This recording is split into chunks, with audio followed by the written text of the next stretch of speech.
And at 10, Chameleon.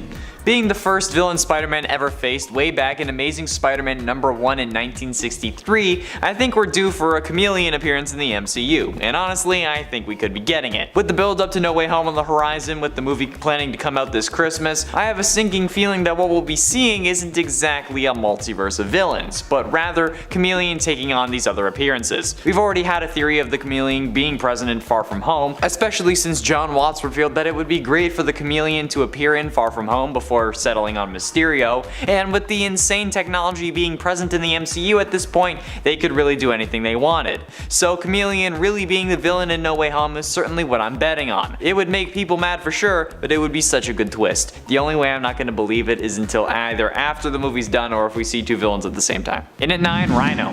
First appearing in Amazing Spider-Man #41 from 1966, the Rhino, otherwise known as Alexei Setsevic, underwent an experimental procedure that gave him an artificial skin and super strength. While not being the brightest or the sharpest tool in the shed, we have already seen a version of this character on the big screen during the final moments of the Amazing Spider-Man 2, which means that we may actually see him in the next Spider-Man MCU movie, if this actually does turn out to be the multiverse and not the Chameleon. However, if we do end up seeing a true MCU version, I'd rather have one closer to the original or the Spider-Man Sony video game rather than the mechanized one we see in Amazing Spider-Man 2. Just personal preference. Not everyone can have outstanding technology, right? Plus, the mech version is more along the lines of the Ultimate Universe, and after that whole Wanda Pietro thing, I'm staying well away from that. And at 8, Hobgoblin. Being introduced in Amazing Spider-Man #238 in 1983, the Hobgoblin was inspired by the work of Green Goblin and has been a moniker used by a few individuals, including the original Roderick Kingsley, followed by Jason McIndale during the late 80s and 90s, and after that Phil Urich. The character also made an appearance in the 1990s Spider-Man animated series and actually appeared before the Green Goblin made his debut in that show.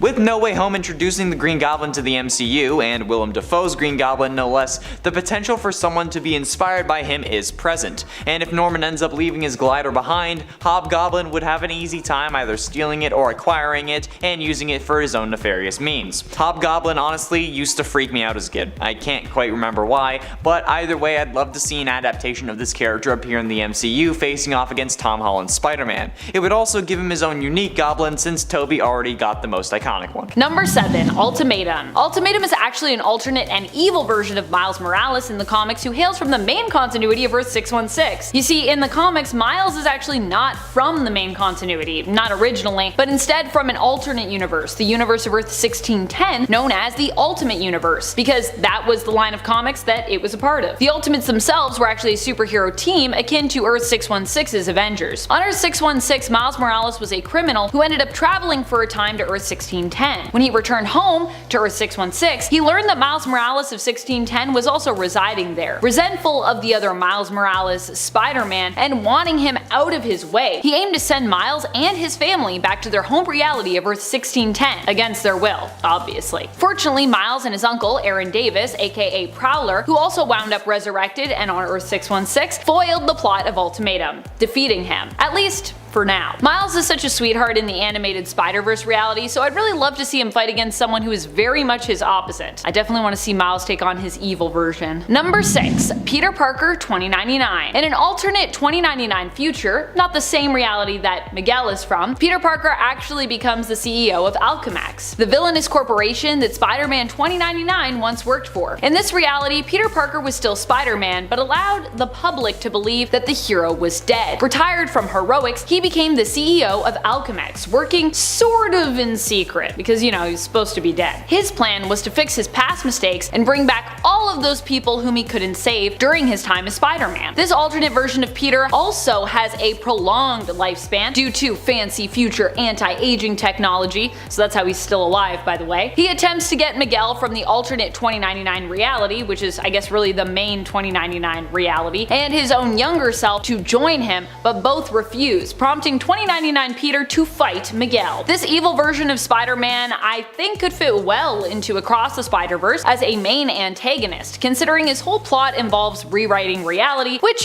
could potentially affect and threaten the entire multiverse. 2099 Peter Parker comes from the Spider-Man video game Edge of Time, where he was revealed as the main antagonist. Or well, he ended up kind of being the main antagonist I guess at the end of the game. Also, while Edge of Time wasn't well received, and I know that, the story in general was praised. And I think the story is pretty cool, so yeah, that's just my 2 cents. Number 5. Superior Spider-Man. Superior Spider-Man is a version of Spider-Man who is also Dr. Otto Octavius. Let me explain. Back in the 616 comic book continuity, Otto is basically dying and manages to trick Peter into a body swap scenario. While Peter is trapped inside Otto's failing body and dies, Otto lives on in Peter's body as Spider-Man. Superior Spider-Man to be exact, because this is Otto, so he's like, I'm gonna be the best Spider-Man ever. Peter would eventually return, and Otto would also go back to his usual Doc Ock appearance and his hijinks, but for a time, he was the Spider-Man of the 616 reality. He's done good and bad things before in the comics, and ended up accidentally bringing back the Inheritors after they were defeated the first time in Spider-Verse. Oops. Superior Spider-Man, while known for being a villain, is also like an anti-hero, so we could really see him in either light were he to show up in Across the Spider-Verse Part 1. But yeah, he's been a villain and a hero, so I figured I could still count him as a villain for this list. I just really want Superior Spider-Man. I think a lot of us do. Number 4. Army of Doc Ocks. Why stop at 1? Or I guess 2 Doc Ocks when we could have a whole army of them, right?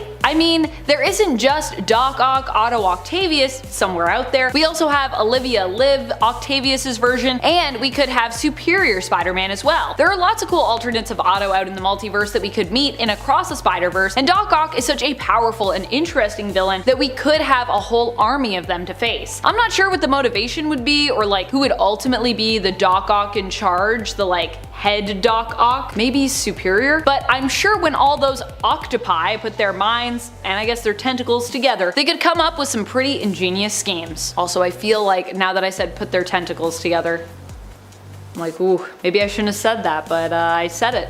And you know what? Sometimes you gotta be all tentacles in and then get your mind out of the gutter. Number 3. The Spider. The Spider is one of the worst alternate versions of Spider-Man we've ever met. He is super evil and is basically a version of Peter Parker that is combined with Cletus Cassidy. This alternate version of Peter Parker has red hair and was born a sociopath, because I guess everyone that has red hair is a sociopath. I don't know. I don't understand that connection, but people with red hair, apparently they have no souls. He possesses a dark sense of humor and enjoys causing pain to others. He first showed up in the Exile series and hails from Earth 15. Like Carnage on Earth 616, he revels in hurting others. He possesses a symbiote very similar to Carnage, although it is actually known as the Spider symbiote instead of the Carnage symbiote in this reality. What could be cooler than seeing Miles and the rest of the Spider Army take on an alternate and evil version of Peter Parker? Also, Let There Be Carnage did well at the box office, right? I'm pretty sure it did. So wouldn't it make sense to have some kind of version of Carnage show up here? And this is both. It's like a Spidey and a Carnage together. Number 2, Morlun. I'm actually a really big fan of Morlun, even though I feel like he's not really everybody's cup of tea. He's my cup of tea. I like the fact that he's a Victorian-style energy vampire from an alternate past. Morlun feeds on the energy of spider totems, hunting them down and feeding off of them. He is extremely powerful by himself and is sometimes not even just a one energy vampire kind of deal. So sometimes if you're facing Morlun, it's not just Morlun you're facing. Morlun is proven to be a hard foe to beat, especially because he rarely stays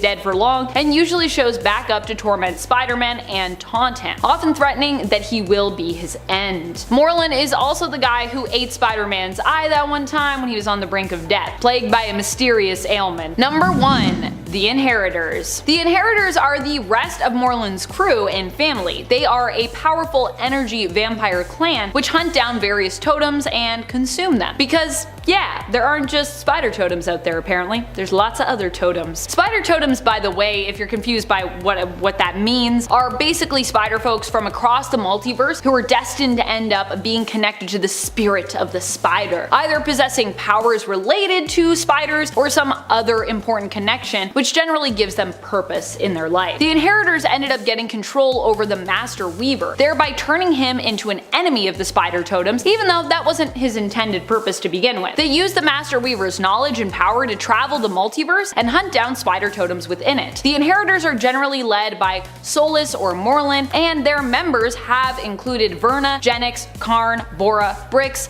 Dora, Deimos, Malos, Mortia, Namura, and Thanos. And I probably said some of those wrong, so sorry about that. Like Morlun, they are also from the alternate reality of Earth 001. And in case you didn't know, the Inheritors were kind of like the main thing when we had Spider-Verse in the comics and then Spider-Geddon. So it would make sense that they would show up at some point in these movies. Please, I would like to see it. Maybe I'm the only one? An intense shocker. Herman Schultz's parents died when his younger brother Marty was a boy. From a young age, Schultz turned to a life of crime. However, he soon realized that he wasn't really good at it, having been arrested several times. After one robbery gone wrong, he got arrested again, but was sent to a prison workshop, where he used the resources around him to build gauntlets that sent out shock waves which quickly opened safes as well, giving himself a one-up on the authorities, a much needed one. Now I know what you're thinking, but how could a guy named Herman be any form of powerful? Well, the Shocker had the ability to shock his enemies with his handheld vibro shock units. But because the vibrations were so fierce, he wore a heavily insulated suit, and during his first outing as the self-styled Shocker, he ran into and defeated Spider-Man. Plus, I mean, he's the Shocker. He shocks people. In at 9, Hydro Man. Morris Bench was born and raised in the Bronx, New York. He began working as a crewman on a cargo ship, but he was accidentally knocked overboard by Spider-Man while a powerful experimental generator was being lowered into the ocean for testing. Exposed to the energy conversion process of the generator while being bombarded with volcanic gas, Bench's cellular structure was altered. When he was rescued from the depths, though, his body began extruding great quantities of some watery substance, which Bench first attributed to just being sweat. Annoyed by the incessant dripping, Bench went to a local pub to stir up trouble, finding none, but he was astonished to learn that he could convert his entire physical form into basically water. While he may just be a form of Sandman being able to convert to water instead of sand, he certainly seems more powerful to me. There is water basically everywhere, and our bodies are made of 70% water, so if Bench was able to tap into the water that is in his enemies' bodies, that would be a freaking nightmare. Not to mention a horrible sight. And it ain't the Kingpin. A crime boss is one thing. A crime boss that to the public is a well-respected philanthropist and businessman is something else. Especially a businessman who is like 300 pounds of muscle. Wilson Fisk is an absolute madman who runs most of the New York and Las Vegas criminal underworld. However, things get even more intense after his wife is killed so that he doesn't retire.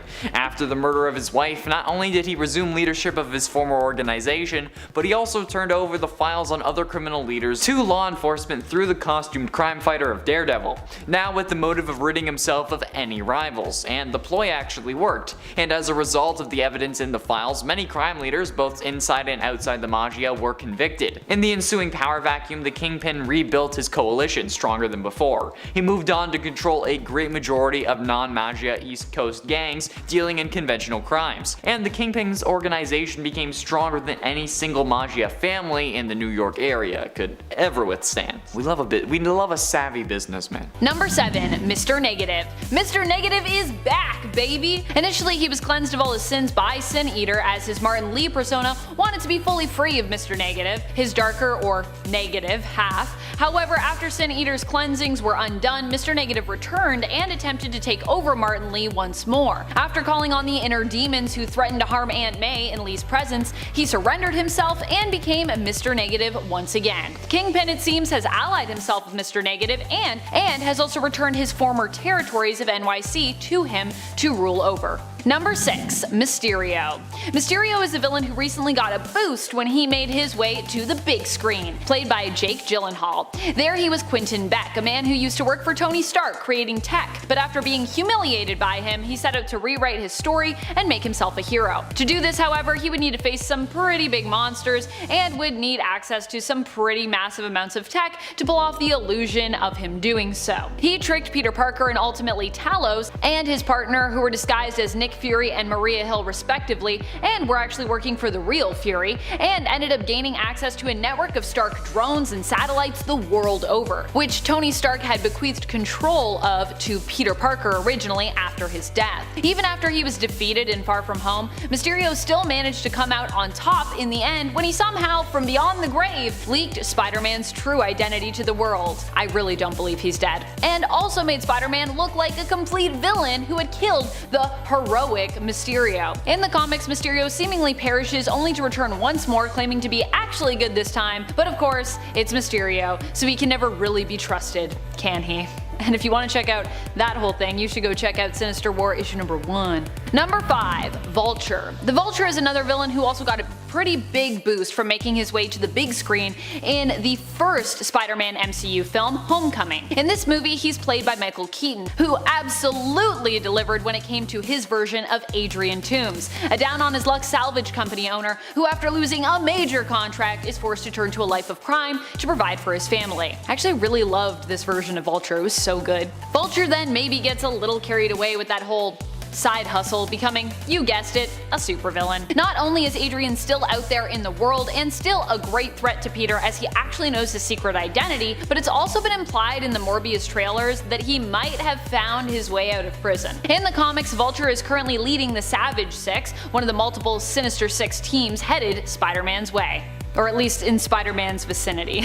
All these Sinister Sixes have their own motives, but they're all going to be at least fighting around Spider-Man, I think. Spider-Man's definitely going to be there and be like, oh, I don't want to deal with this. Number 4. Norman Osborn. Green Goblin, Red Goblin, Goblin King, or just Norman Osborn. Whatever name he's going by at the time, Norman Osborn still remains one of the most powerful Spider-Man villains that we've ever seen. Remember when he threatened not just Peter Parker, but pretty much all the heroes and civilians of Earth during Dark Reign, when he became the head of a new organization he'd created to replace S.H.I.E.L.D., Hammer? Not to mention, he also became the Iron Patriot, aka the Iron Man stand-in of his own Dark Avengers team. Of course, lately he's been taking a bit of a back seat as he's more focused on working to help his son Harry Osborn, who is currently taking over the reins in Spider-Man as one of the main big bads currently. Well, kind of. It's complicated. Still, you can't deny the years of history between Norman and Peter and how much Norman Osborn has tried to drive Spider-Man insane. And so for that fact, we still gotta put him, I think, pretty high up on the list, because you can't erase that history. Number 3. Lizard. Lizard is back to shed levels of scary currently in the comics as we gear up for Sinister War. In order to get the villain back on the Sinister Six team, he had his reptile half separated completely from Kurt Connors, meaning that he's full animal instincts and is out for blood.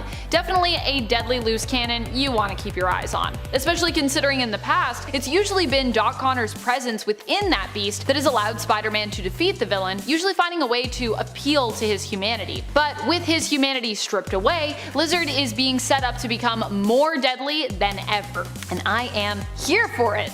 It's Lizard's turn, baby.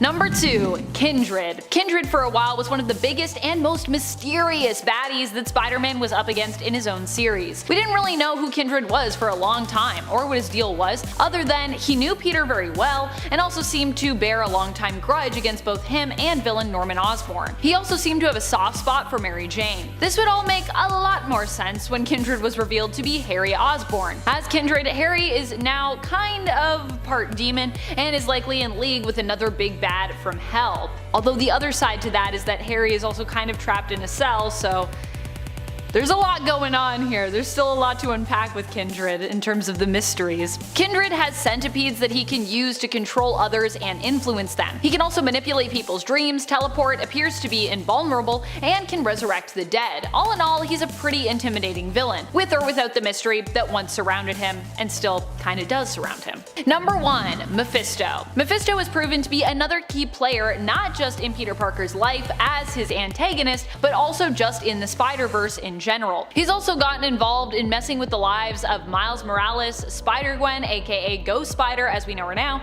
and even Superior Spider-Man aka Doc Ock. Mephisto, it seems, is going to be coming back with even more surprises for Peter. In Sinister War, we know that Spider-Man will be going up not just against Kindred, but also multiple versions of the Sinister Six, each with their own motives. Perhaps he'll be wresting his marriage from the villain, as that seems to be where we've been headed for a while with this build-up. We're also definitely going to get to see Mephisto face off with Doctor Strange, so there's a lot of cool stuff going on. It's great. In at 10, Sin Eater. Stanley Carter's parents were addicts who ended up falling in love with each other. Stanley's father, though, later died, leaving Stanley's mother pregnant and alone. Stanley's mother was sent to a rehabilitation clinic, and Stanley went to be raised by his grandparents in the Ozark Mountains. Stanley's grandfather was a zealous pastor who reveled his son and took it out on Stanley. After Stanley's grandfather died due to a rattler bite, this congregation held a sin-eating ritual for him, and young Stanley presumably saw a Sin Eater, a masked hermit who would eat fruit placed in the corpse of someone's body to take the dead sins for himself, because, you know, that's not gonna screw up a child's development. Stanley ended up joining the NYPD and became a detective after growing up, having multiple instances of executing criminals, particularly drug traffickers, including his own partner. This is where he really became the Sin Eater, a maniacal serial killer and probably one of Spider-Man's scariest foes with no powers, but with the MO of killing anyone who sins. The Sin Eater's first victim was actually his own lover, police captor Jean DeWolf, whose death attracted attention throughout all New York City, including their friend Spider-Man. The Sin Eater had stolen DeWolf's purse, creating a precedent of taking one personal object for each of his victims, and this object would usually have to be associated with the victim's sin in some way. It's probably gonna be a loose way, but yeah. In at 9, Atrocity. Introduced and only seen in the Spider-Man game Spider-Man Edge of Time from 2011, Atrocity was created after Anti-Venom went into a blind rage, accidentally knocked Otto Octavius and Walker Sloan into Walker Sloan's gateway. It was like a time gateway. The three fused in the space-time continuum. I tried getting Taylor to put this on a list for ages, so I'm gonna put it here because holy damn, this is one hell of a villain that I want to see come back. Atrocity would occasionally attack Peter Parker or Miguel O'Hara with its teleporting tentacles throughout their journey in Alchemax's building, until it eventually revealed itself and attacked Peter Parker. Atrocity was defeated but would later appear again, attempting to kill Peter Parker at the same time the CEO was fighting Miguel O'Hara. Peter manipulated Atrocity into attacking electrified pillars, stunning it. Peter took this opportunity to remove those tentacles and send them through the time gateway. These tentacles were also used to drain the Alchemax CEO of his powers. After both Atrocity and the CEO, who is revealed to be Peter Parker, were vulnerable, they were knocked into the gateway together simultaneously, resetting the timeline. This absolute monstrosity is able to teleport through time and space, in addition to all of his other powers. So yeah, Atrocity for sure needs to make a comeback. I want to see this guy. He only appeared once. He's probably one of the most horrifying looking villains of all time. Please. And at 8, Mr. Negative. Martin Lee was a seemingly good-willed philanthropist who ran a volunteer soup kitchen called Feast, where May Parker volunteered, because of course she did. While he was also the crime boss of Chinatown, Mr. Negative. Despite being a crime lord, Lee was seemingly a kind and generous man. The Feast project displayed healing powers for people of various illnesses, although the cause of this healing was actually unknown, but it turned out to be Lee himself. The public knows that the person known as Martin Lee was an illegal Chinese immigrant who attempted to travel to America to be with his wife. In China, he ran a factory, but because of his lack of resources to bribe the Communist Party, he could not develop his business and grew tired of that country. Although this Martin Lee is not actually Martin Lee, but a former smuggler who just used Lee's identity after he died. Mr. Negative first came into conflict with Spider-Man when he made a power play towards taking control of New York's criminal underworld by attempting to wipe out all existing members of the Kernali and Maggia crime families, using a DNA-specific bioweapon called Devil's Breath. Mr. Negative is also responsible for the creation of Anti-Venom, and while he was featured in the 2018 Spider-Man game, it's been like 3 years, so he needs to show up again. And at 7, Spider-Side. Spider-Side is a more obscure and odd Spider-Man villain that I still think would give the hero a run for his money nowadays. Being first introduced as Spider-Side in New Warriors number 61, this version of Peter Parker is one of the clones made by Dr. Miles Warren, an entirely separate villain that caused the whole clone debacle and the introduction of Ben Reilly and the Scarlet Spider. But what's notable about Spider-Side is not only him having all of Spider-Man's powers, but also the ability to stretch and warp his body at will, similar to Mr. Fantastic. Spider-Side is certainly deadly as well, helping Jackal to release a virus in Springfield, Pennsylvania, which resulted in the deaths of over 2,600 people, which Homer Simpson was definitely not happy about. But either way, Spider-Side, with all the abilities of Spider-Man and Mr. Fantastic, makes him pretty damn powerful for a villain that not really many people know about. And at 6, Kraven the Hunter. Karanoff found that he had a great talent for finding employment in Kenya, Africa. Karanoff began his career using the typical tools of the the hunter, but over time he developed a preference to take down large animals with his bare hands. So, you know, already a psycho in the making. After meeting a voodoo witch doctor named Calypso, Karanoff took a herbal potion which enhanced his physical powers and gave him strength, speed, and senses to match a jungle cat. The potion also extended his life greatly, keeping his health and vitality for years to come. At some point, the notion of big game hunting became a bore to the hunter, so his associate Chameleon, who was later revealed to be his half-brother, proposed to Kraven that he hunt Spider-Man, and thus gave Kraven a new purpose in life. Kraven gained additional powers by drinking more rare and exotic jungle elixirs given to him by his voodoo priestess lover Calypso. These elixirs gave him the strength and speed of a savage beast, and all the better to catch Spider-Man with, right? Despite being assisted by the Chameleon, his scheme failed and he was deported from the US, but he would definitely come back. Halfway through into number 5, Toxin. Born from Carnage as the 1000th symbiote in its lineage, Toxin was feared to be the strongest and most dangerous of their race by both Venom and Carnage. Shortly after being born, the symbiote united with police officer Pat Mulligan. Years later, the symbiote was removed from Mulligan by Blackheart, who beat Pat Mulligan to death in a gutter.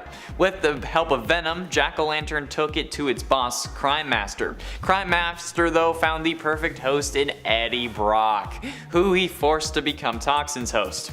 You know, Eddie Brock, the former host of Venom. After bonding with Eddie, Toxin took over its host and worked with the Savage Six, attacking its grandfather symbiote Venom. And with Toxin seemingly coming to the big screen in the future, being introduced in Let There Be Carnage, okay, well, Pat Mulligan was introduced, and then he had some like freaky thing happen with his eyes near the end of the movie, but still, it's very close to it. This guy is also just a freaking freak, okay? He can grow fangs and claws when he's angry. It just happens. It's not something that he thinks of, it just happens. Something that Venom and Carnage are unable to do. However, Toxin is also unable to be tracked by Venom or Carnage, as well as being immune to Spider-Man's spider sense. So this dude is hella off the radar, which only makes things freakier. And in 4, Anti-Venom. When Eddie Brock separated from the Venom symbiote, traces of it were still left in his body. Later though, suffering from cancer, Brock started working as a volunteer in the Feast Center. Martin Lee, the founder of Feast, and the alter ego of the supervillain Mr. Negative, used his powers to cure Eddie's cancer. But in the process, Lee accidentally infused the remnants of the symbiote in Eddie's bloodstream with his power, and fused them to his white blood cells, creating a new hybrid symbiote which manifested when the Venom symbiote attempted to leave its then current host Matt Gargan and return to Eddie. This new symbiote, dubbed Anti-Venom by Eddie, demonstrated tremendous healing powers and other powers that differ from the Venom symbiote, as well as having an inverted color scheme, or a negative color scheme, if you will, such as producing antibodies that can cure any known disease and removing any other impurities within a human body. Unlike other symbiotes though, this symbiote is completely mindless, and Eddie Brock is in full control of its actions. This symbiote was destroyed when it was used as the cure for the spider virus, which had turned various characters into human spider hybrids. However, it was remade as Agent Anti-Venom after Flash Thompson ended up getting soaked with anti-venom serum. That's a whole other story. Getting close to the end, and in number 3, Shathra. An inhabitant of the astral plane, Shathra is the spider wasp to Peter Parker's spider. She learned of Spider-Man when he strayed from the safe path during a visit to the astral plane to locate the interdimensional kidnapper known as the Shade. Shathra immediately realized Spider-Man's true nature and determined that he would make the perfect meal for her hungry young hatchlings. Great! First introduced in Amazing Spider-Man Volume 2 number 46 in 2002, Shathra quickly followed Spider-Man's scent back to Earth. She engaged Spider-Man in a battle that demonstrated her clearly superior speed and strength, but Spider-Man was able to use his superior knowledge of New York City to find temporary escape. But of course he only knew that it was a matter of time before Shathra would locate him once more. Shathra turned the game in a new direction though, changing to a human form and adopting the name Sharon Keller.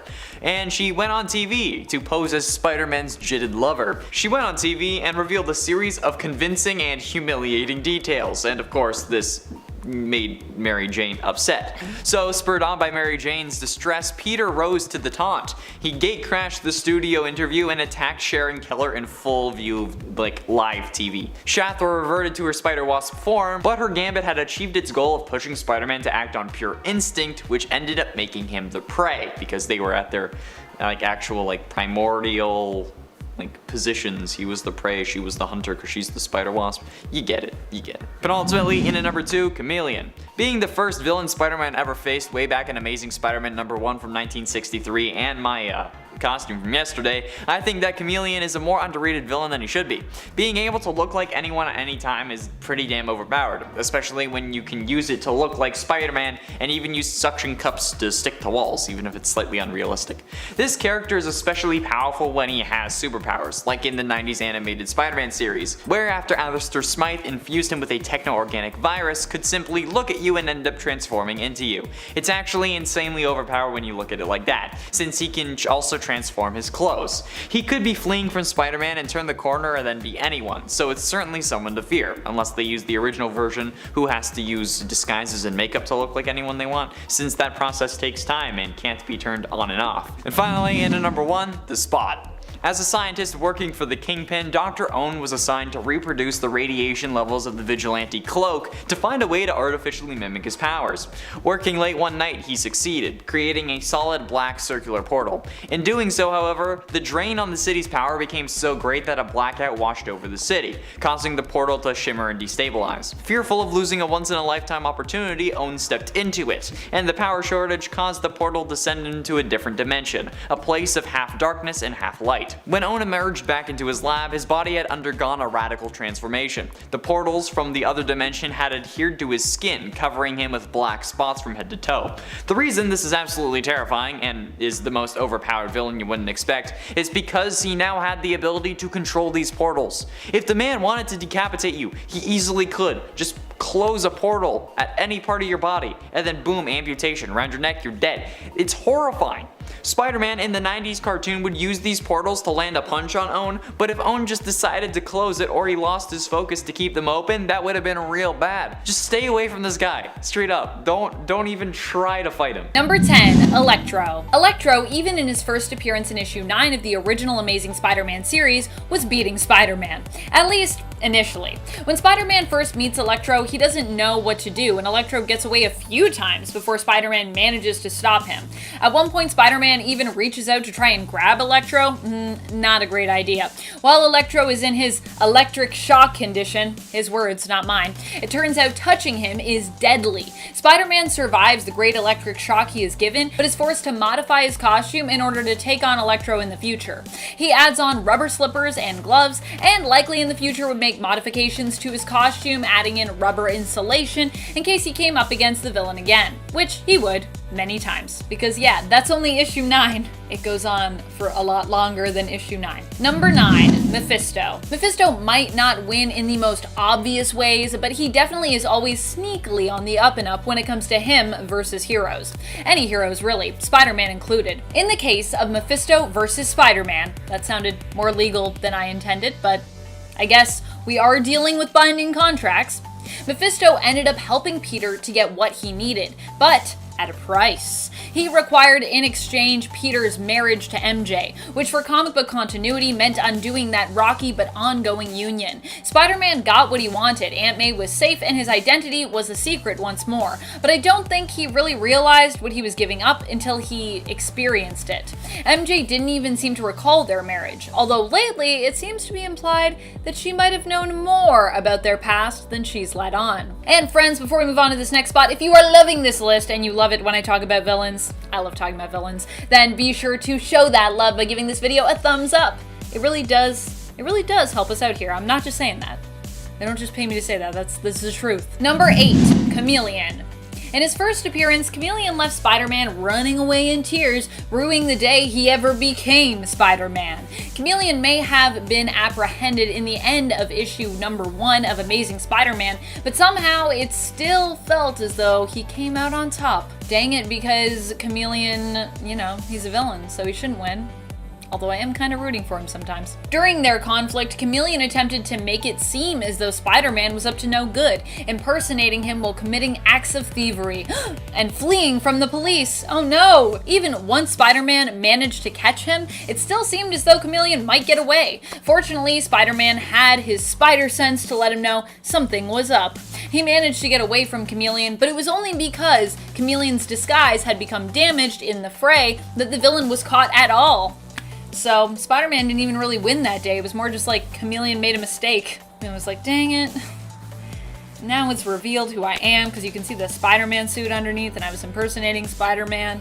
How embarrassing. And it's 7, Spidercide. Spidercide is a more obscure and odd Spider-Man villain that I still think would make a great addition to the MCU. Being first introduced as Spidercide in New Warriors number 61, this version of Peter Parker is one of the clones made by Dr. Miles Warren, which is an entirely separate villain that could also appear, but I'm sure they would explain this away with someone remembering Mysterio revealing Peter's identity and then gaining a DNA sample. What's notable about Spidercide, however, is not only him having all of Spider-Man's powers, but also the ability to stretch and warp his body at will, similar to Mr. Fantastic, which could be another way to introduce the Fantastic Four to the MCU as well. Spidercide is also definitely deadly, helping Jackal to release a virus in Springfield, Pennsylvania, resulting in the deaths of over 2,600 people. Is it likely that this character will appear in the MCU? No. But would I love to see it? Absolutely. And at 6, Morbius. Michael Morbius will be getting his own movie in 2022. However, it is not planned to be a part of the MCU, rather a part of the SSU, Sony's Spider-Man universe, along with Venom, Venom Let There Be Carnage, and Kraven the Hunter. First introduced in Amazing Spider-Man number 101 in 1971, Dr. Michael Morbius was a scientist born in Greece who became a Nobel Prize-winning biochemist. He was suffering from a blood disease and developed an experimental treatment in an effort to cure it. Its side effects, though, turned him into vampire Jason, who ended up needing to consume blood in order to survive and gain typical vampire characteristics such as aversion to sunlight and the powers of flight, enhanced strength, speed, and a healing factor. His overall appearance also changed as well. He gained fangs, his nose flattened to appear more like a bat, and his skin became extremely pale like me but with less of a nose and sharper teeth. Additionally, the victims of his bite would turn into living vampires themselves, which is absolutely crazy. This character also made an appearance in the 90s Spider-Man animated series, however it was a kids show so he had to consume plasma instead of blood, and his origin was changed as well when he spliced his DNA with Peter Parker's using the neurogenic recombinator and a bat jumped in front of the ray. Would I like to see him in the MCU? Of course, he's an iconic villain, but I don't know if Sony is gonna let go of the leash that they have around the other Spider-Man characters considering how well Spider-Man's doing in the MCU and they ain't making enough profit from it. Just saying. Halfway through into number 5, Kingpin. Wilson Fisk. First appearing in The Amazing Spider-Man number 50 in 1967, Wilson Grant Fisk is a wealthy entrepreneur and philanthropist by day, but secretly is a criminal mastermind running nearly all of New York's underground activities. The character has been adapted into multiple different media, including video games, TV, movies, and cartoons as well. But could the character be coming to the MCU? It's possible, with fans speculating the introduction of Matt Murdock, also known as Daredevil, as Peter's lawyer in No Way Home. Both characters the Kingpin is associated with will be in the MCU, and considering the magnitude of that and his existence in the Daredevil Netflix series, it's certainly possible we get Wilson Fisk on the big screen. The reason people believe Matt Murdock to be in this movie is thanks to a slight differentiation in the leaked trailer versus the official one. In the scene where the files are slammed onto the desk, in the leaked trailer we can see this man's face. However, in the official one his face is out of frame. This seems to indicate the desire to keep his character secret, but is this the case, or is Marvel just pulling a double bluff? I guess we'll have to wait until Christmas to find out. In at 4, Kraven the Hunter. Kraven the Hunter is one of Spider-Man's earlier villains, appearing first in The Amazing Spider-Man number 15 from 1964. Since then, Kraven has endured as one of the web-slinger's most formidable foes, and is part of the collective of adversaries that make up Spider-Man's rogues gallery. Kraven has since come into conflict with other heroes as well, such as the Black Panther. He is also the half-brother of the Chameleon, and is one of the founding members of the Sinister Six.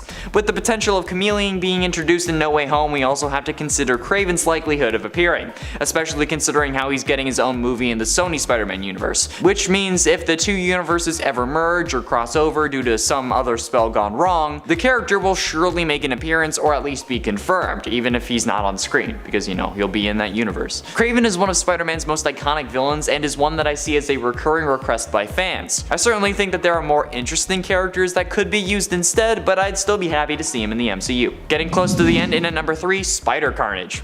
Spider-Carnage is my favorite alternate version of Spider-Man. Being introduced in the Spider-Man animated series from the 1990s, this version of Peter Parker shared most of his early life with the superior counterpart. However, the difference between the two was Aunt May at some point died as well, being buried next to Uncle Ben. But thanks to some messing around with interdimensional portals by Jonathan Owen, a version of the Carnage symbiote sensed this Peter's anger and combined with him, turning him into Spider-Carnage, a villain set on revenge and the destruction of all realities. Man after my own heart. This character would require symbiotes to be introduced, but oh my god would I love to see this character on the big screen. Even if he only appeared in the final few episodes, Spider-Carnage is one of the coolest iterations of Spider-Man to date in my opinion, and is part of the reason why I love the 90s cartoon so much. Seeing this on screen would be a dream come true for me, and while it may not be possible, I want it so bad. I also want a pop figure of this character, cause that would be sick. Penultimately, in at number 2, symbiotes. On a more general note, symbiotes in the MCU would also be incredible. While they are mostly, I'm sure, going to be limited to the SSU, they would be required to see Spider-Carnage or any other really insane versions of characters, like Red Goblin or even Venomized anything. Even if it's not Venom or Carnage, someone like Scream, Toxin, or even Anti-Venom would make an amazing addition in my opinion. The first appearances of a symbiote occurs in The Amazing Spider-Man number 252, The Spectacular Spider-Man number 90, and Marvel Team-Up number 141, all of which released concurrently in May of 1984, in which Spider-Man brings a symbiote home to Earth after the Secret Wars. Secret Wars number 8, which was released months later, actually details how he got the symbiote. The concept was created by a Marvel Comics reader, with the publisher purchasing the idea for $220. The original design was then modified by Mike Zeck, becoming the Venom symbiote. The concept would then be explored and used throughout multiple storylines, spin-off comics, and derivative projects. Imagine pitching something as big as that and being paid $220 for it. Well, okay, adjusting for inflation, that would be $516 now, which isn't bad honestly, but for a character like Venom, is absolutely abysmal. Finally, in at number 1, Morlun. First appearing in Amazing Spider-Man Volume 2 number 30 in 2001, Morlun would be an incredible addition to the MCU, especially if they want to continue in the Spider-Verse sort of direction they appear to be starting in No Way Home. Morlun is potentially the biggest threat Spider-Man has ever faced, requiring a whole multiverse of spider people, or as they're referred to in the comics, spider totems, to take him down. Coming from Earth 001, Morlun uses these spider totems to stay alive, feeding on their energy and casually jumping from universe to universe to just squash their spider person like a bug.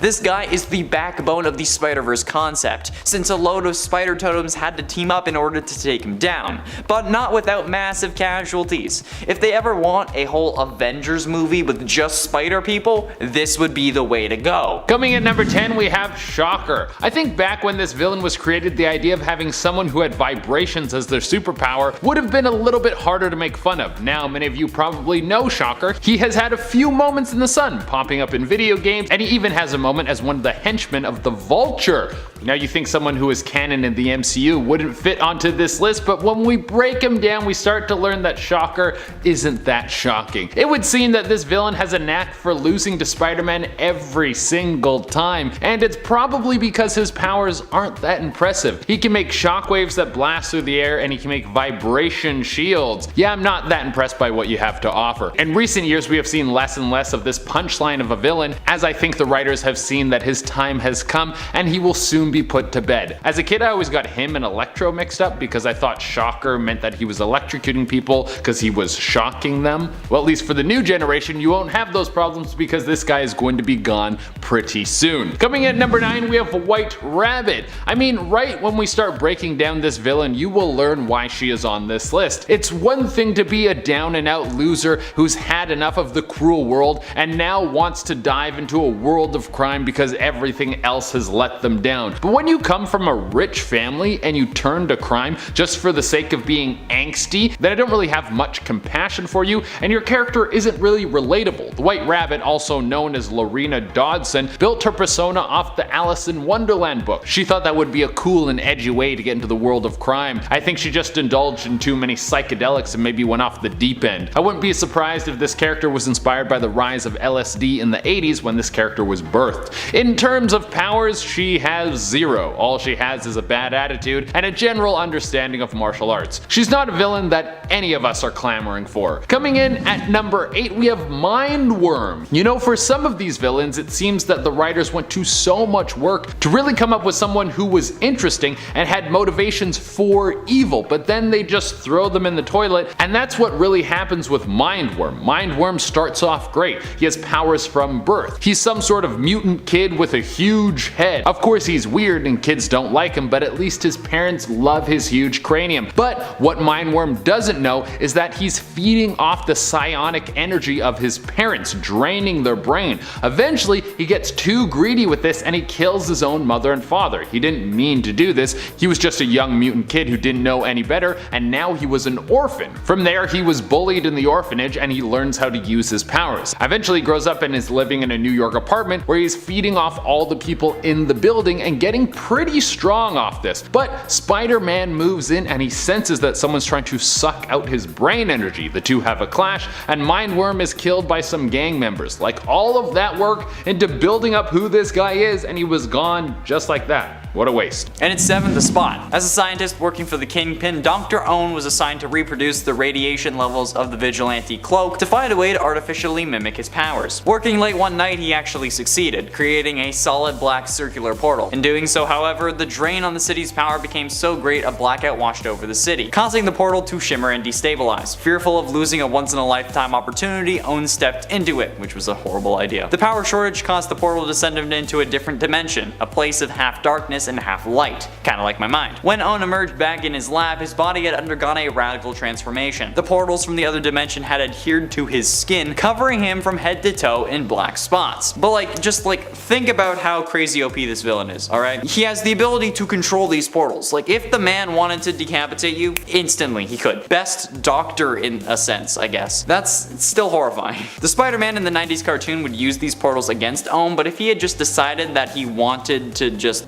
destroy him, he could have, and Spider-Man would have had nothing to do. So yeah, I want to see him make an appearance again somehow. And at 6, Spider-Side. Spider-Side is a more obscure and odd Spider-Man villain, but I still think he would be pretty badass. Being first introduced as Spider-Side in New Warriors number 61, this version of Peter Parker is one of the clones made by Dr. Miles Warren, because we all know how much we love clones, which is an entirely separate villain that caused the whole clone debacle and creation of Scarlet Spider and a whole lot of other things. What's notable about Spider-Side, however, is not only him having all of Spider-Man's powers, but also the ability to stretch and warp his body at will, similar to Mr. Fantastic. Spider-Side is certainly deadly as well, helping Jackal to release a virus in Springfield, Pennsylvania, resulting in the deaths of 2,600 people. But either way, Spider-Side, with all the abilities of Spider-Man and Mr. Fantastic, makes him pretty damn powerful, so I want to see him come back. They didn't do much with him, okay? And I like the name Spider-Side. Any evil Spider-Man, really, just bring me more. Halfway through into number 5, Red Goblin. After the collapse of S.H.I.E.L.D., the Carnage symbiote was secured in the Lockbox, a privately run vault at the bottom of the Atlantic Ocean. Agents Crane and Coleman infiltrated the Lockbox and stole the symbiote, delivering it to their employer, Norman Osborn. Yeah, you see where this is going. After receiving the symbiote, Osborn bonded with it to become the new Carnage, hoping that it would be the key to regaining his Green Goblin persona. While the symbiote initially seized control of him, Norman offered to teach it more nuanced and sadistic ways to kill, an offer that the symbiote eagerly accepted. The fact that you know more sadistic ways to kill people than a freaking mad symbiote is a whole other topic though, dude. The symbiote turned over control to its new host, restoring his appearance and purging his body of the nanites, preventing him from augmenting himself with Goblin formula. Osborn used the symbiote to kill Phil Urich, and after pretending to be mortally wounded in a rematch against Spider-Man as the Green Goblin, unveiled his new partner by transforming into the monstrous Red Goblin.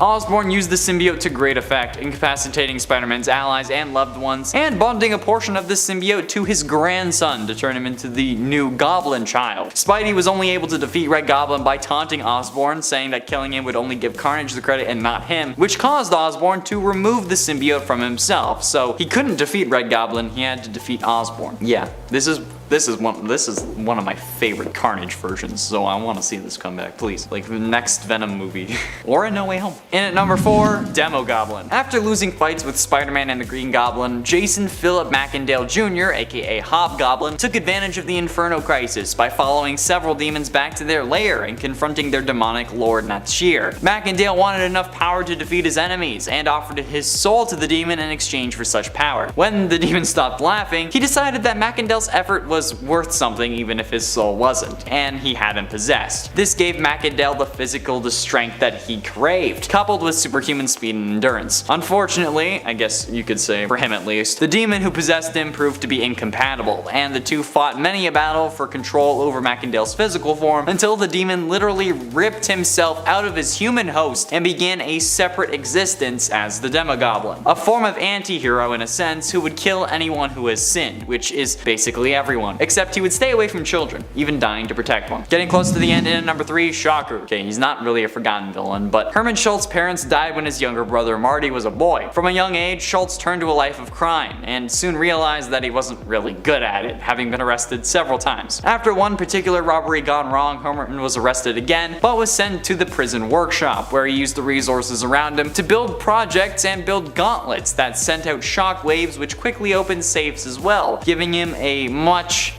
needed one-up on the authorities. Now, I know what you're thinking, okay? Why am I talking about Shocker? Everyone knows who he is. Well, have you seen the MCU version of this guy? Okay, we need a better one. Come on, give me an actual Shocker. Shocker has the ability to shock his enemies with his handheld vibro shock units, but because the vibrations were so fierce, he has to wear a heavily insulated suit, which kind of looks like a mattress, but still. During his first outing as the self-styled Shocker, he ran into and defeated Spider-Man. Plus, I mean, he's the Shocker. I shock people. Give me a better version, okay? With his seemingly minute introduction into the MCU, I want to see a better version. Do it! But ultimately, in at number 2, The Swarm. Fritz von Meyer was once a fascist scientist, the details of which remain unrevealed. But von Meyer fled Germany at the end of World War II to settle in South America. A work expert on toxic poisons and apiculture, which is beekeeping, he continued his research on the breeding patterns of killer bees. One day, he found a hive unlike any other he had ever seen. The bees exhibited no fear and were unusually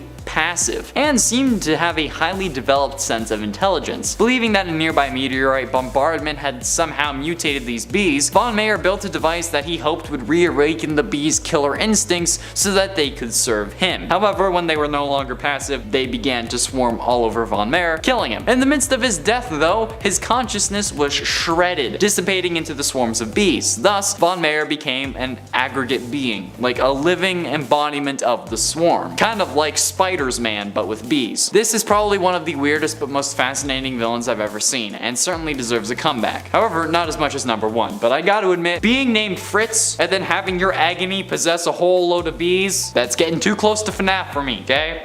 I don't like it. Finally, in at number 1, Spider Carnage. We all knew this was going to be on the list, at least if you know me and my favorite Spider-Man villains. However, Spider Carnage isn't just a Spider-Man villain, he's an alternate version of Spider-Man. Hailing from one of the many Earths, this character was introduced in the 90s Spider-Man animated series, my favorite Spider-Man animated series, might I add. This Peter's life was actually very similar to the main Spider-Man, except this version also lost Aunt May and developed a resentment for humanity. And then he had to deal with a clone, which definitely sucked. Until he and the clone learned that the one who they thought was the clone, who was going by Ben Reilly at the time, could actually be the real Peter Parker, and that broke this Peter. A Carnage symbiote from another universe actually sensed this hatred and resentment, and through a portal created by Jonathan Ohm, it bonded with this Peter, driving him even more insane, and then started calling himself Spider Carnage. From my understanding, this character hasn't been seen since that final episode of the series, and I want him to make a comeback. Please, add this character to the MCU. Like, if we're getting 3 Spider-Man, why not just throw Carnage from some other universe in there too, and then have him bond with like Toby's, because apparently Toby's a bad person now. Even though I'm dressed like the Spider-Man 3 version, yes, that's exactly why I wore this suit today, specifically for that reason, but yeah. Number 10, Dr. Doom. I love Dr. Doom, he just looks so cute, but of course this is still a Dr. Doom alternate, so I imagine they're still quite menacing. Dr. Doom is just what he sounds like, an anthropomorphic duck who also happens to have a similar appearance and attitude to Dr. Doom of Earth 616. He makes an appearance as an adversary in the first issue of Peter Porker, the Spectacular Spider-Ham. Being a cartoon version of Dr. Doom, aka Victor Von Doom, Dr. Doom also hails from the reality of Spider-Hams, Earth 8311. We also learn in his first appearance that against his own will or his own interests, Dr. Doom happens to be a well-liked rock star, becoming famous against his wishes.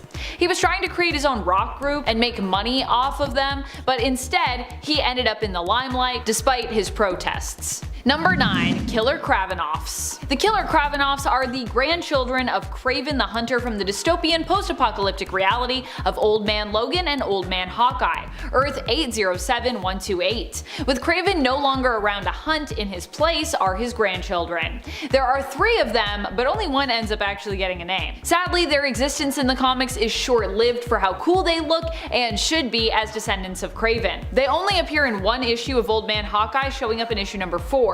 They run into Marshall Bullseye there and actually end up getting killed by him. And friends, before we move on to the next spot, if you are loving this list and you want to learn about even more alternate villains, there are so many alternate Spider-Man villains I could tell you about, so be sure to hit that like button. Number 8. Karn. Karn ends up becoming the Great Weaver, an ally to the Spider Totems in the end.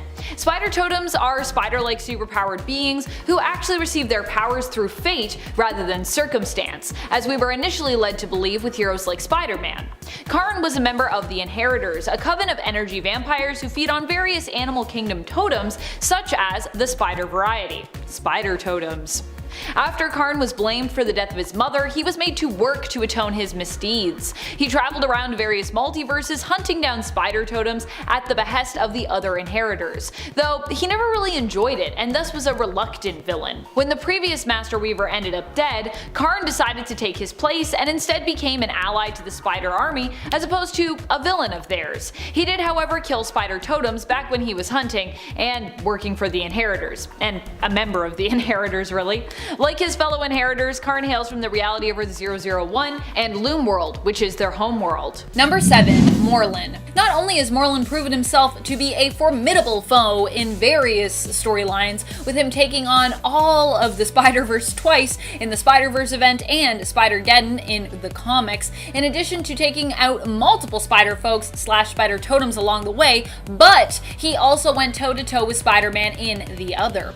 The worst thing / I guess best thing for Morlun fans about this story is how Morlun doesn't just ever go for the 1-2 knockout. Morlun seems to prefer drawing out his victory, teasing his victim if you will, and enjoying Spider-Man's suffering. It's probably because Morlun's used to winning so much, he's used to devouring spider totems, so he's like, we'll just let this play out. At one point, Morlun devours Spider-Man's eye in a fight and beats him to within an inch of his life. However, while this definitely feels like a victorious moment for Morlun and Spider-Man was beat here, he would eventually recover, meaning that Morlun didn't get a straight victory over Spider-Man. In fact, he'd even heal his eye back. But of course, villainous victories rarely ever get to be permanent, so I think we still need to count this one. Number 6. The Lizard. While Lizard doesn't do anything crazy like succeed in completely killing Spider-Man or anything like that, he does beat him in the race against time to save his friend, Dr. Kurt Connors, who, is also the Lizard. In the story Shed, the Lizard ends up taking over before Spider-Man can get there to try and stop it. Spider-Man arrives far too late as the Lizard seems to have permanently gained dominance after devouring Kurt Connors' son against his own will. This victory would be one that would not only haunt Spider-Man but the Doctor as well. He would end up finding a way to cure himself of his lizard brain but become stuck in his lizard form, kept in a containment cell for his crimes, but unable to bring himself to reveal Spider-Man that he had finally cured himself mentally of his reptilian half. This whole thing is just a super big Lizard win in my mind, because even when Connors frees himself of the Lizard, he's still stuck in the lizard form, and he still is I feel too guilty to even be able to tell people what's really going on. So the Lizard really won, even though he was gone. Number 5. Mysterio. Mysterio recently got a pretty big win in the MCU, in typical Mysterio style, I must say. While he hasn't been doing too hot in the comics lately, in the Marvel Cinematic Universe, in Spider-Man Far From Home, Mysterio managed to earn Spider-Man's trust and even infiltrate S.H.I.E.L.D., making them believe he was a hero from an alternate world. I'm not going to lie, even I personally wanted to believe it. It turned out this was not true, and while his backstory was a little different here, Mysterio here was still a master at illusion and a full-on villain. In the end, Quentin Beck would seemingly die during a confrontation with Spider-Man, but it turns out he had one more trick up his sleeve. And at the end of the film, we see a video recording of Beck that incriminates Spider-Man and also reveals his true identity as Peter Parker. He's going to be in a lot of trouble in the next movie, I think. Number 4. Kraven. Kraven's Last Hunt is a story that forever sticks out in comic book history. Especially in Spider-Man's history, it is a dark tale where Kraven finally captures his most prized prey, Spider-Man. What's more, it's also implied he kills Spidey. He then proceeds to take Spider-Man's place, proving once and for all that not only is he capable of capturing and killing the hero, but also aiming to prove that he's better than Spider-Man by beating down all his villains brutally. In the end, we learn that Spider-Man was not actually dead, but in a comatose, death-like state all this while. He returns and Kraven acknowledges that while he seemingly won to do what Spider-Man does while keeping to his moral code is actually an impressive feat. Something that Kraven likely wouldn't actually be able to do. His final hunt complete, it's then implied that Kraven takes his own life. Number 3. Kingpin. There are a few times that Kingpin has beaten Spider-Man throughout the comics and alternate universes that we have explored. At one point, he actually manages to kill MJ in a what-if version of Back in Black, and while Spider-Man manages to hunt him down and even kills him, in the end, Kingpin's actions turn Spider-Man into a villain. So I'd still consider that a win for Kingpin. But what I'd really like to focus on here is the time that Kingpin managed to kill Spider-Man in Sony's groundbreaking animated film Into the Spider-Verse, one of my favorite films of all time. Here, Kingpin manages to actually kill Peter Parker, the current Spider-Man of Miles Morales' universe. Although Miles would also learn of alternate universes with their own Spider-Men, Spider-Girls, and even Spider-Pigs. He would also learn of his newfound powers and himself have to protect the city as a new Spider-Man. But still, when it came to the Peter Parker of his reality, Kingpin killed him. He dead. He dead. So dead. Never coming back. Number 2. Dr. Octopus. Doc Ock actually succeeds in taking Spider-Man's place, not just by impersonating him, but by actually swapping bodies with the hero. That the two swap bodies, wah wah wah wah, with Peter ending up stuck in the dying form of Doc Ock and Doc Ock's mind now within the young and superpowered body of Spider-Man. Oh my goodness. Eventually, he would relinquish this form, giving it back to Peter when he realized he was incapable of making the tough decisions required of a more heroic spirit. But for a time, we'd come to know this version of villain and hero combined as Superior Spider-Man. And if you're wondering, but wait a minute, didn't Peter die in Doc Ock's body? Yes, but also his consciousness lived still on in his mind. It's a little confusing, but if you read it, it makes sense. It's like comic book confusing, just if you are explaining it quickly to someone in a list. Number 1, Green Goblin. You can take Peter's body, you can take his mind, you can ruin his reputation, but one of the worst things you can ever do to him is to break his heart. There are many ghosts that haunt Peter Parker, but one of the most meaningful ones to this day remains that of Gwen Stacy. Gwen was Peter's childhood sweetheart. Before he and MJ were together and were a thing, he was with Gwen, who was also a science enthusiast and academic like Peter. Gwen ended up being taken hostage by the Green Goblin and thrown from a bridge. When Peter as Spider-Man went to save her with his web shooters, it's implied that his own attempt to do so was what killed her. The tension from his web caused her neck to snap.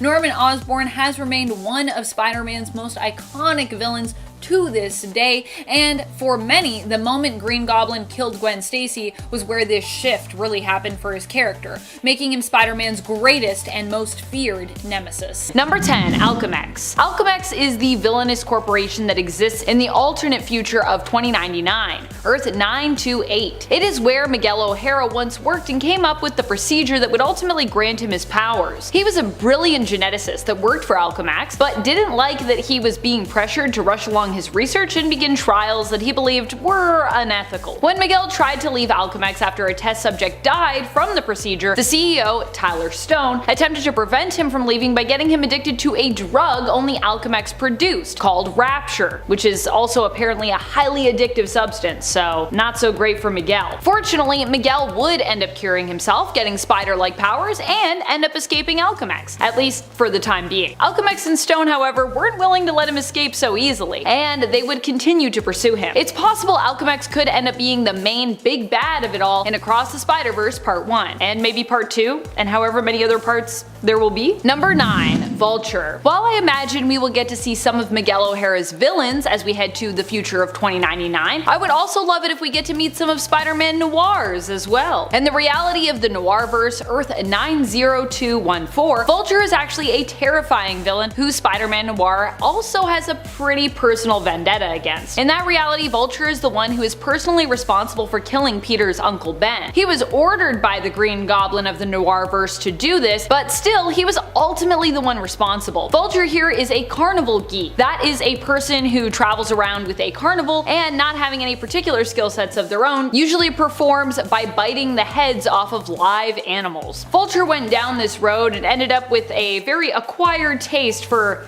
human flesh. As such, he devoured Peter's Uncle Ben. Later on, Spider-Man Noir would kill the Vulture for what he'd done, when he later attempted to kill his Aunt May. And friends, before we move on to this next spot, if you are loving this list and you want to learn about more amazing multiversal villains and just, spider villains in general, be sure to let us know by giving this video a thumbs up. And let us know if there's anyone in particular you want to learn more about. Number 8.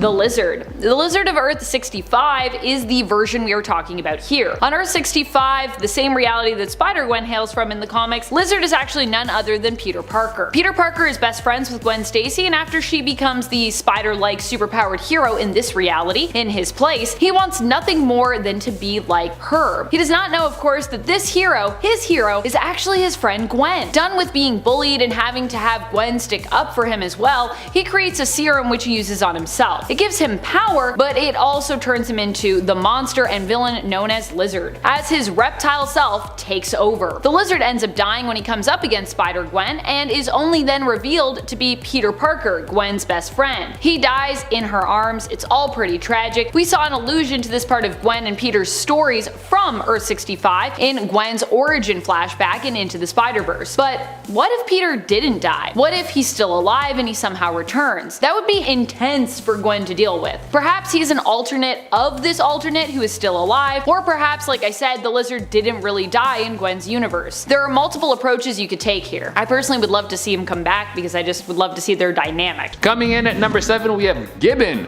We got back-to-back orphanage stories for you. In fact, this one sounds like a cross between Mindworm and Robin. Gibbon is basically the missing link. He has all the abilities of a chimp that are amplified way up. He's got super strength, speed, awareness, reflexes. This guy is off the charts when you're talking about his Madden stats. But because of his monkey-like ways, the kids didn't really like him in the orphanage, and he was never adopted. Now, this ended with him growing up and leaving like a regular dude, but now he was just a freak with no money, so he decided he could use his mutations to make some cash. And what's the best way for an oddity to make a quick buck? Well, the circus, of course. There you would think he would be among his people, but he was rejected once again, and now he turned to a life of villainy. When we first see Gibbon, he's just a dude that has some monkey skills, but in later renditions of his character, he looks like a full-on ape man. And even though he has the abilities to take down Spidey, the clashes between the two always end up with Gibbon on his butt. Coming in at number 6, we have the Answer. Now, this guy is actually pretty cool. He's just used in a very lame way, and his name sucks. The Answer was already a skilled assassin. He was working for the mob boss of all mob bosses, Wilson Fisk. Anyone Fisk wanted taken down,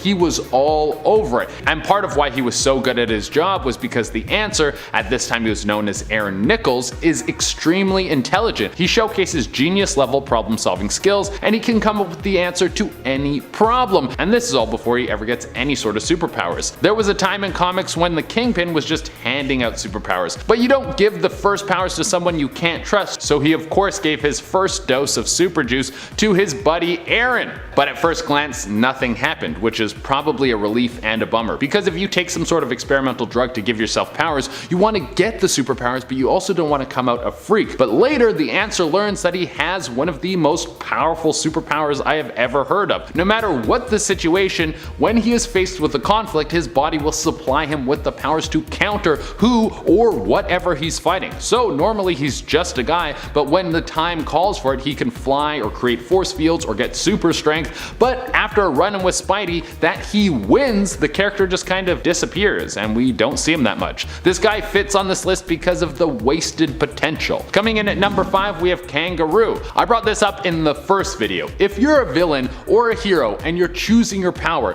you don't have to pick something lame. It seems like some of these villains focus way too much on the branding of their super persona rather than the powers. With Kangaroo, it seemed that the villain was set on theming themselves after kangaroos rather than having a cool power. He has implants in his legs that allow him to jump very far, and he's also a skilled boxer. Like, not the worst combination of things, but when you're hell bent on taking out Spidey by stomping on him, you're probably going to lose a lot. There was this weird time in the 70s and 80s where Australia was this thing that the media was trying to push. It was foreign, it was interesting, no one really knew how to sell it. The closest that we got was Crocodile Dundee. But this villain seems like the big wigs at Marvel wanted to make an Australian themed villain because they thought kids would like it, rather than thinking of a good character first. Coming in at number 4 we have The Swarm. Have you guys seen that episode of South Park where they make a joke that the writers from Family Guy are just manatees in a tank and they all pull out 3 random topics to base an episode around? Well, that's what The Swarm feels like. They were like,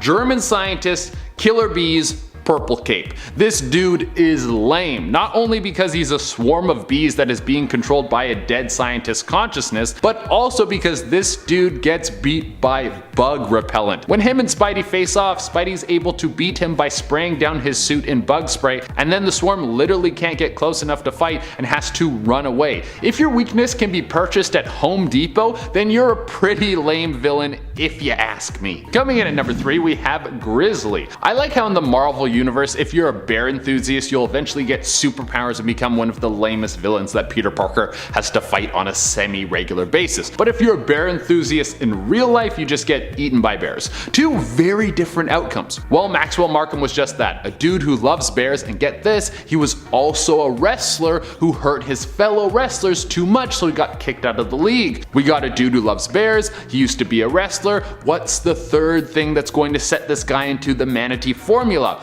Oh, he was also given a bear suit that would hook him up with some superpowers. Where did he get this suit? Well, he got it from the Jackal, who's one of Spider-Man's best villains, but that dude has a lot of dud moves. I feel like the Jackal just wakes up some days and is like, what if I gave a dude a bear suit so he thought he was a real villain and then Spider-Man would have to deal with it? That would be jokes. Some of his plots sound more like pranks than actual schemes to cause mayhem. Coming in at number 2 we have Hypno Hustler. Next we have a villain that not only has a lame weakness, but their powers were used to such a small scale that doesn't really make any sense why this character was ever made. Hypno Hustler is Anthony Del Soen, and he has music that can take over your mind. His songs allow him to control people around him and then they do his bidding. But the thing is, if he hears his own music, he will also become hypnotized. He can't even handle his own groovy music, which seems strange. I've never heard of a hypnotist hypnotizing themselves. But when we first see Hypno Hustler, he's shaking people down for just their pocket change at a show. I feel like this guy should have had bigger dreams. If he got one of his songs on the radio, he could have taken over the world. And coming at the number 1 spot we have Humbug. Here's the thing, when you hear that there's a hero based off a spider, that's kinda cool because at least spiders are scary, they make web, they do some interesting things. But when you hear there's a villain that just has a general insect theme, you can throw that one in the trash. I really couldn't dislike this villain more. For one, he should be able to beat Spider-Man because he's got a super suit that gives him skills that are on par with the web slinger. But this guy has the worst weakness of all, a love for bugs. He loves bugs so much that Spider-Man has been able to halt this guy from a life of crime by telling him he's going to smash some cockroaches. Like, dude, give your head a shake. Number 10, White Rabbit. White Rabbit is Lorena Dodson, and while she might seem like kind of a joke villain, we've seen some pretty dark storylines featuring her in the past few years. White Rabbit is out currently to prove that she's one of the baddest bads around and earn acclaim and recognition for her misdeeds. In the Absolute Carnage one-shot symbiote Spider-Man, we get to see White Rabbit featured in a much darker tale when she runs into a judge who at one point came into contact with the Venom symbiote. She ends up getting on his bad side, and in order to get back at him for what she believes was an unfair trial, she comes after him and his son, confronting them with a gun. It turns out the weapon is a joke gun which shoots out a little flag that says "Bang."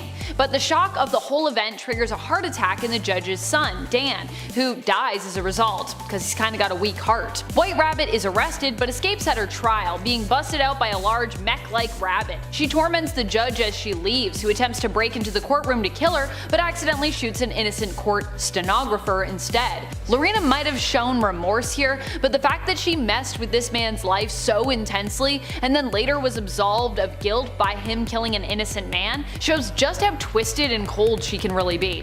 Plus, she has all the money and all that tech to torment her foes with, so there's also that. Is White Rabbit like the Batman of villains in Marvel? That's the question. Number 9. Sin Eater. Sin Eater has definitely been an up-and-comer in the Spider-Man comics lately. He was in league with newish villain Kindred and was working to eradicate sin out in the world. Kindred was actually the one to bring Sin Eater back to life after he died previously in the comics, being a villain who actually goes all the way back to the 80s in terms of his first appearance. First appearing in Peter Parker The Spectacular Spider-Man issue 107. After being resurrected by Kindred, Sin Eater, aka Stanley Carter, could absorb the powers of the villains whose sins he cleansed, making him immensely powerful. However, despite being crazy capable in terms of what he could do and his power set, Carter was defeated with logic when he was made to question his own actions and his philosophies, learning that he himself had been manipulated. As a result, he took himself out of the picture, taking his own life. Still, Sin Eater has died and returned before, and it could very well happen again in the future. Which honestly, I feel like I'd like, because I feel like Sin Eater, he was really cool. Now he's gone. Sad. And friends, before we move on to this next spot, if you are loving the Spider-Man comics as much as we are loving the Spider-Man comics, and you're also excited for what's coming after, I know I am, be sure to show that by giving this video a thumbs up. We're gonna have so much Spider-Man soon, it's gonna be crazy. I'm so here for it. Number 8. Scorpion. Scorpion not only has made an appearance on the big screen, but is currently running with the Savage Six in the comics. Scorpion is Matt Gargan, a villain who in recent years had been painted as pretty terrifying. Remember during Dark Reign when he was Norman Osborn's Spider-Man, running around wearing the Venom symbiote and eating people? Yeah, that was a thing that happened. Matt Gargan has proven multiple times how intimidating and strong he can be, and he still remains someone to be feared even as he returns to his more classic look, power set, and mantle. Number 7. King Pig. King Pig is Spider-Ham's version of Kingpin. As such, King Pig hails from the same reality of Earth 8311. He is, as you guessed it, one big mean pig, who also happens to be a major crime lord, like his 616 counterpart. However, while Kingpin in the comics is more into drug rings and other organized crime, King Pig is into smuggling cheese and running the cheese market. Now I want cheese. King Pig operated in secret, and despite the police trying to uncover who was behind the crimes in their town of Hakawatami, Wisconsin, King Pig managed to be too sneaky for them to catch. In the end, it was up to Spider-Ham to discover just who was behind all this illegal activity. We already had Kingpin show up as the villain in Into the Spider-Verse, so how funny and great would it be to see his Toon counterpart in Across the Spider-Verse? Also, I'd really like to go to Spider-Ham's reality, if we get a reality hop, which I think we're gonna get to do that. Number 6. Goblin. In the Noirverse of Earth 90214, Green Goblin's counterpart is simply known as Goblin. Here, Norman Osborn is still a ruthless villain who is the major crime boss in New York and leads his own villainous group known as the Enforcers. The Enforcers are made up of former carnival freaks who each have their own unique talents, featuring characters like the Noirverse's Vulture and Chameleon.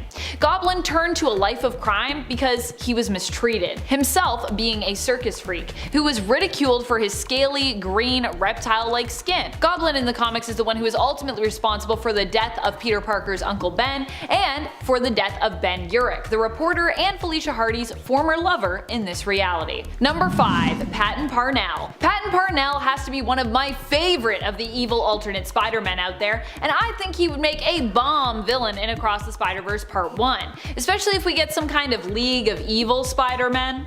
Patton Parnell is the alternate Spider-Man from Earth 51412. Like the Spider, who is on Part 1 of our list, Parnell also has some sociopathic tendencies and enjoys recreational activities like burning ants with a magnifying glass.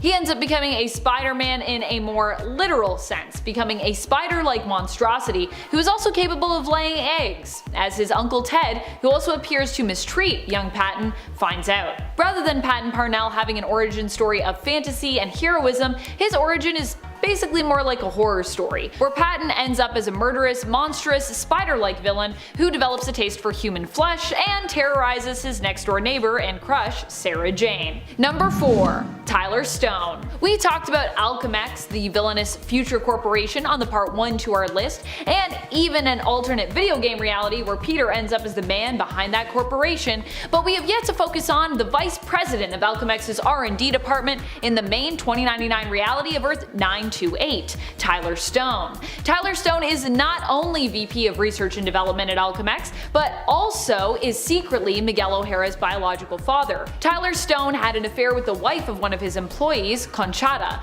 who is Miguel's mother. Miguel doesn't learn until later on that he is the son of Stone, and ends up on the staff of Alchemex, working as a brilliant geneticist for them. When he tries to leave, however, it is Stone who slips him the highly addictive drug only made by Alchemex known as Rapture, to prevent him from leaving. Fortunately, Miguel manages to free himself via experimentation, which also gives him spider-like powers and abilities, becoming Spider-Man 2099. Number 3. Spider Carnage. Similar to the Spider on part 1 of our list, Spider Carnage is another evil alternate version of Peter Parker, or at least he thinks he's Peter Parker. Spider Carnage came into being following Miles Warren cloning Peter. In this reality, Peter lost his Uncle Ben and later also his Aunt May, which left him completely brokenhearted. His state of mind was only made worse when he was made to believe the version who had escaped Miles, dyeing his hair blonde and taking up the name Ben Reilly, might actually be the true Peter Parker, with Peter potentially being the clone. This revelation filled Peter with hatred for Ben, and would later fuel the bond he had with the Carnage symbiote, who entered into his world via an interdimensional portal during a time when Peter fought Ben. His rage and the symbiote turned him into a villain known as Spider Carnage, and his plan was to destroy all realities across the multiverse. This version of Spider Carnage appeared in the 90s animated Spider-Man television series. Number 2. Red Goblin. Red Goblin isn't necessarily an alternate variant considering he is the main reality 616 Norman Osborn, but Superior Spider-Man is also technically Earth 616's Otto Octavius, and I counted him last time without much complaint, so I figured we could put Red Goblin on this list and it should be fine. Red Goblin is a villain that comes from a period in Marvel Comics where a depowered Norman Osborn ended up getting his hands on the Carnage symbiote and convincing it to bond with him, with both of them bonding over how they enjoyed hurting and tormenting people. Yikes. The Carnage symbiote also helped to cure Norman Osborn of the antidote that was blocking him from using the Goblin serum to regain his previous power set. So this version comes with both the powers of Carnage and those of Green Goblin. Plus you get the brilliant and twisted minds of Norman and Carnage combined. Who doesn't want Red Goblin? He's such a cool villain. Put him in Across the Spider-Verse! Number 1. Evil Spider-Man Army. With the potential for characters like Patton Parnell, Spider Carnage, Earth 65's Lizard, Ultimatum, Superior Spider-Man, The Spider, and Peter Parker 2099 to show up, it seems plausible that we could get a whole Evil Spider-Man Army, or Evil Spider Army, in Across the Spider-Verse. I don't know about you, but I'd love to see some Evil Spider-Men team up to take on the heroic Spider-Folks we've come to know and love from the previous film and beyond in the comics. I think that would be super cool. The reality is, in the multiverse, we don't even need an external threat. The threat could simply be Spider-Man himself, considering there are so many great evil possibilities that appear throughout the catalog of Marvel's multiversal realities.